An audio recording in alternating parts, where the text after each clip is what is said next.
Hey, this is Graham here with my quick guide to how to sleep better. So, by far, sleep is the biggest topic that I talk about week in, week out in my coaching sessions. And to me, it underpins everything else. So, if you're too tired, you don't want to sleep properly, you go for the quick fixes with your food, you go for the easiest, simplest option, which, as we probably all know, typically isn't the best thing for us.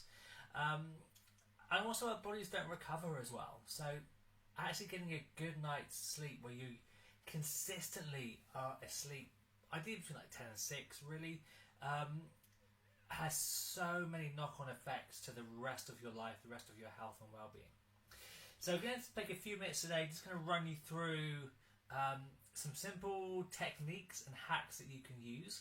But we're going to start off with actually explaining what a good night's sleep really means. So, excuse the kind of rather rudimentary drawings, but essentially we go through 3 phases of sleep in different sleep waves throughout the night. So every wave that we have goes through either light REM sleep or deep sleep, and we may get 4, 5 or 6 kind of waves throughout our kind of time of sleep. Each wave roughly lasts about an hour and a half, so about 90 minutes between the 2 waves of deep sleep and the 2 waves of light sleep. So knowing this, we can then kind of backtrack and really kind of hack into our sleep and our bedtime routines to make sure we're getting the most effective sleep. Our light sleep is really where we are still resting, but we're very close to being conscious. So when you just kind of like naturally come around, that's your kind of light sleep. You can say you're very nearly awake, you're very nearly conscious. REM stands for rapid eye movement, and this is the part of your sleep cycle where your brain is really active and it's kind of processing and organising stuff and sorting things out. And this is typically where you might get kind of very lucid dreams in the REM sleep. And then deep sleep is where we're kind of we're, for want of a better term, we're kind of almost comatose. Nothing would wake us. We're completely out of it. We're really deep into very deep restorative sleep. And I say roughly to go from light to REM to deep, back to REM and back to light sleep takes about an hour and a half. Now this is really useful. Ideally, we want to be waking up in the morning in our light sleep. So our alarm's going off when we're very nearly awake anyway. If our alarms go off in a deep or an REM sleep, this is when we can be really crabby, we can be really grumpy and kind of uptight. And it's where we often need more kind of caffeine and sugar to get us going. So if we know that we want to be waking up in this light sleep area, we can then use our wake up time to backtrack when to start sleeping. So for example, if we want to wake up at 6 a.m. and we want our light sleep to be coinciding with a 6 a.m. alarm, our previous light sleep will be at 4:30, 3, 1:30, 12, 10:30, we go back a bit further, 9 p.m. So our sleep cycles will roughly follow that 90-minute pattern right the way through the night. If we're asleep at 10:30, we should be waking up at roughly about 6 o'clock, feeling fairly fresh. If our alarms are going off at 6:30 and we're going to bed at 10:30, by the time we kind of start again, we're now down on this part of our sleep, so we're coming down into REM or even deep sleep by the time our alarm goes off. Does that make sense? So we want to be waking up in this top half of our sleep wave. So if you want to wake up at 7, your intervals then become 5:30, 4, 2:30, 1, 11:30, 10. We want to get as many complete cycles as possible. So if we are not asleep and we're not in bed at 10:30, this is where we can start to hack into things. If we're not anywhere near going to sleep at 10:30, it's often beneficial to stay up till 12 and start the sleep cycle then. If we went to bed at 11, wanting to get up at 6, can you see how those numbers wouldn't quite work out? We would be waking up, our alarms would be going off when we're somewhere in the middle here. We're half an hour past the optimum. I hope that makes sense. Any that's not clear, please do get in touch with me. But it's a very simple way of actually kind of getting less sleep, but getting better quality sleep. And this is what we're really talking about, is the quality of your sleeping patterns. It's far more beneficial to get maybe 4 complete cycles than it is, bizarrely, by getting 4.5. Those little half cycles can really mess us up. If we then follow that through, one of the best ways to get better sleep is when you wake up in the morning is not to hit the snooze button.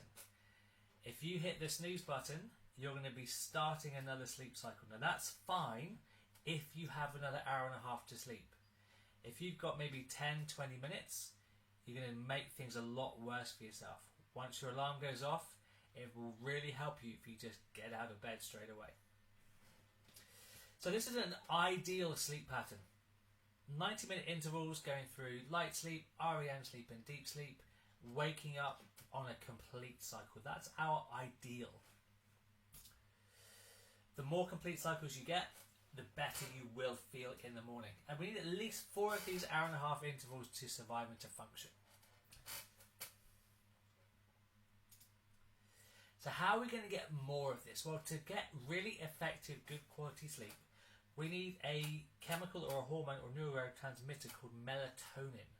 This is something our brain releases in response to kind of sleep signals. If we don't get melatonin released, we can't sleep. So this is the signal to our brain to begin winding down and to start healing and restoring our body. Melatonin release peaks when the sun goes down. It really is in tune with our environment and nature. So melatonin stops being released when the sun comes up and it starts being released when the sun goes down. So it's really light responsive. And so it kind of ties in with our biorhythms. So these are natural fluctuations in our body's priorities throughout the daytime. There's a theory that goes between 10 p.m. and 2 a.m. The priority is on physical repair. So repairing your muscles, your skeleton, your nerves, your gut, your brain. It's all that physical repairing going on. And then between 2 and 6, the priority switches to more psychology and emotional repair, if I can get my teeth in. Sleep is most effective between 10 and 6. So if you're going to bed at 12, you're kind of missing those first 2 hours of physical repair. Waking up at 4, you're missing the last 2 hours of emotional repair. So really, and it's one of those things where I hate using the term program, but our bodies respond best when we're sleeping between 10 and 6. Give or take half an hour. So what will get in the way of these biorhythms and what will stop melatonin being released? Well, the really obvious one right now is blue light from screens and devices coupled with bright light. So the reason why this is really detrimental to us is because it tricks our brain into thinking it's daylight. And if the brain thinks it's daylight, it's not going to produce that really crucial melatonin hormone. So by switching off your devices at least an hour before you go to bed, as well as dimming the brightness on your TV, turning a light on your living room, and really subduing your lighting, is one of the most impactful tactics that you can use to get a better sleep. So at least an hour before you go to bed, start to reduce the amount of light hitting your brain. Caffeine, again, caffeine's a stimulant, and caffeine is something which we call a half-life of 6 hours. So that means every 6 hours, the strength of caffeine drops in half. So for example, if you have a cup of coffee at lunchtime, and just for ease of use, it's 100 milligrams in that cup of coffee of caffeine. By 6 p.m, there will be 50 milligrams still in your system. By 12 p.m, so 12 a.m. rather, you will then have 25 milligrams. So there will still be a quarter of the caffeine left in your system from your lunchtime cup. If you're then drinking coffee or tea or caffeine later through the day, that shift just happens later. So you will have more caffeine, more stimulant in your system when you're trying to switch off and wind down. And obviously it's quite obvious how counterproductive that is. Alcohol's very much the same, is that people think they get a better night's sleep after a drink. Majority of people don't. It'll actually kind of really reduce the quality of your sleep. As for emotional and physical stress, clutter, so clutter in your bedroom, dishes left out at night, it all disrupts our brain's ability to switch off and relax. Open loops are what I would call about feedback loops. So basically closing things off. So make sure you've done the job. So there's nothing left open throughout the daytime. The less your brain has to worry about at night when you're trying to switch off, the quicker it will be able to wind down. So make sure that you've done the dishes, you've satisfied your work commitments. There's nothing to dwell on through the night. You've resolved any arguments or discussions with partners or family, and everything is kind of closed off for the day. Also, the feeling of safety and insecurity. So often, if we can't sleep, melatonin will be dampened down in its release. It's because we don't feel safe enough. So whether that's we have said something which we didn't agree with, or something that's out of character at the daytime, or even going right back to childhood stories. This is more stuff we would do in a one-to-one session. So I'm going to keep it quite light on the video because we really can't explain it in depth. That needs to be done more via a conversation, but just need to know that you need to feel safe in your environment in order to get a good night's sleep. An example of this is a lot of people when they go camping, the first night camping, you hear every twig snap, every rustle in the hedge, every noise that's conceivable. You'll hear it and it'll make you be uptight and on alert. By the fourth or fifth night in, you don't hear a thing. It's the same noises, your brain just isn't recognising it. So that's what I mean by the safety. When you can feel safe and you can feel secure, your brain switches off and chills out. How can we improve? So obviously it's all very well and good knowing what's stopping us sleeping, but actually what can we do about it? So there's some obvious ones. Reduce your caffeine and alcohol intake, particularly after lunchtime. I'm not suggesting you're an alcoholic and drink in the morning. Caffeine, especially after lunch, try and reduce it all the way down. Again, really reduce your alcohol intake in the evenings. It doesn't help you sleep. Getting outdoors earlier in the daytime is really crucial. So again, we won't go into too much depth, but having your skin exposed to natural daylight and sunlight and that vitamin D exposure really helps to reset your body clock. Magnesium can be a supplement worth looking into, and then having a carbohydrate snack later on, so about 8-9 o'clock in the evening, back now before you have to go to bed. Bananas, cherries, porridge, this sort of kind of food will stimulate something called tryptophan, which is a precursor to melatonin. So a light snack when you're trying to wind down can help your body release more melatonin. Reading, meditating, stretching, yoga, taking a bath, all going to help your body to wind down. So think about what you would do if this was a baby or a child. You'd want them to calm down, really slow everything down before they go to bed. Natural lights, again, just trying to reduce kind of the brightness from your screens, from your living room or your bathroom light especially. That's another little trick to kind of bring in, is if you're brushing your teeth, but your bathroom light is really, really, really bright, it's going to block that melatonin release. So think about maybe changing the kind of brightness of the bulb in your bathroom, or go for like a low level kind of like floor light, like a I forget what they're called, but they're like kind of plug-in lights that are really low level lighting. Cooling your body down, so a late evening cooler bath or shower really, really helps, as does keeping a diary of all the good things that have happened. Remember we said that between 2 and 6 your brain's priority is on emotional recovery and repair. If you're going to bed angry and wound up and pissed off and aggressive and just really hacked off, your brain is going to do that emotional repair through a very negative filter, if you like. So we can instead really focus on the good things that have happened, searching out 3 or 4 or 5 things that have happened that have made you smile that day. your brain then does that emotional repair from a more positive perspective. Again, that will allow your body to come out of the fight, flight, freeze system, relax, recover and restore a lot more effectively.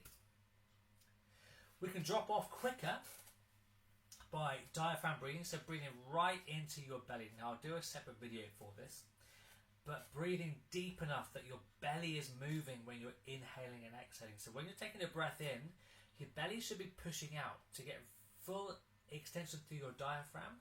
Your belly has to move to give it space. So by really slowing down, taking at least 4 or 5 seconds to breathe in, and then another 4 or 5 seconds to breathe out, really make sure that your body can relax and let go. Something called progressive relaxation is where we contract your muscles in a sequence. So you might want to start with your feet and you squeeze them in really tight for again, maybe 4 or 5 seconds, and then you relax. You then do the same thing contracting your calf muscles, and then your quads, and your hamstrings, and your bum, and your stomach, and your shoulders. You work your way through your body, and you end up at your hands or your face. So it's a very logical sequence through your body. So every muscle is being contracted for about 4 or 5 seconds in turn. As mentioned before, we want to have that calming, almost childlike bedtime routine where you're really focusing on switching off, reducing the amount of stimulation your brain is getting, and really winding down. So the obvious thing for that is to switch off any technology at least an hour before bedtime and really focus on relaxing, letting go and letting your body rest. Often people struggle to stay asleep, so they have no problem going to sleep, but it's staying asleep is the issue, and very commonly it's between 2:30 and 4. So on that kind of handover time between physical and emotional repair. It can be your liver running low on fuel. This is why that kind of carbohydrate snack later on in the evening can give your liver enough fuel to keep going throughout the night time. It can be your brain getting stressed as it switches to that emotional repair. So let's say if you're journaling and writing stuff down and really focusing on the positive, it can help your brain stay more relaxed because it's seeing things through a more positive filter. Another little tactic to finish off here is just what we call a brain dump. Unload your day, so whether you're writing it, you're speaking it, you're just expressing your feelings somehow before you go to bed. So if you're angry, express your anger. If you feel picked on, express that. If you feel uptight and wound up, you need to be getting this out of your system. So whether it's chatting things through to your partner, or the best one for me is to write stuff down. Just the act. There's a very strong link between the act of writing and your brain switching off. So write stuff down. If you feel pissed off, write it down. Go for the details. Be really harsh, but just get those emotions out of your system and into the real world. So write it or speak it. When it comes to waking up in the morning, do not hit the snooze button unless you have another hour and a half to sleep. Give yourself time to wake up. Very, very few of us wake up in the morning with a ton of energy bouncing down the stairs. We've been conditioned to have that kind of Disney kind of approach to stuff. You open the curtains up and the birds are singing and you dance downstairs. It doesn't happen. Give yourself time to come round. Be slow in the morning. Avoid caffeine for an hour after waking. Your body is already releasing a hormone called cortisol, which we spoke about before. You don't need to then compound that with more caffeine. I say if you can avoid it for an hour, you will feel massively, massively different. And instead, go for a pint of warm water. Add a lemon or a lime, give it some flavour. It soothes your gut first thing, so your digestive system comes on board nice and easily. And then for breakfast, if you want to eat for breakfast, start with protein and fat, not sugary carbs. So the stuff to avoid: toast, cereal, yogurts. These are really not good starts to the day. So we want to be starting with, eggs are great. Eggs are really good. If you want to eat at all, breakfast is not the most important meal of the day. Personally, I don't have breakfast. I haven't done for years. I actually feel worse when I eat first thing in the morning. I generally don't eat till after 12. I just feel better that way. So you don't have to force yourself with breakfast. If you are going to eat, do make sure you're not going for the breakfast cereals. Don't go for the toast. Don't go for the sugary stuff. It will make you feel a lot worse. Alright, look, I hope that made sense. I hope that was useful. I would really love to know how you get on with this. Obviously, if you don't implement any of this, nothing's going to change. If you want things to be different, you have to do things differently. So pick maybe one or two of these things I've mentioned today. Give them a go for at least 4 or 5 days. It's not a magic cure. It's not going to be something where you do it once and you will be sleeping for 8 hours every night. Your brain and body have to get used to it. So you have to give yourself, like I say, 4 or 5 days or maybe even longer to get used to these habits so that your brain feels comfortable. Any kind of change will stress out your brain, so you have to give it time to bed in. No pun intended. Alright, I hope that made sense. So let me know what you think of it. If you think it's rubbish, let me know. If you think it's amazing, let me know. If anything didn't make sense, then obviously get in touch.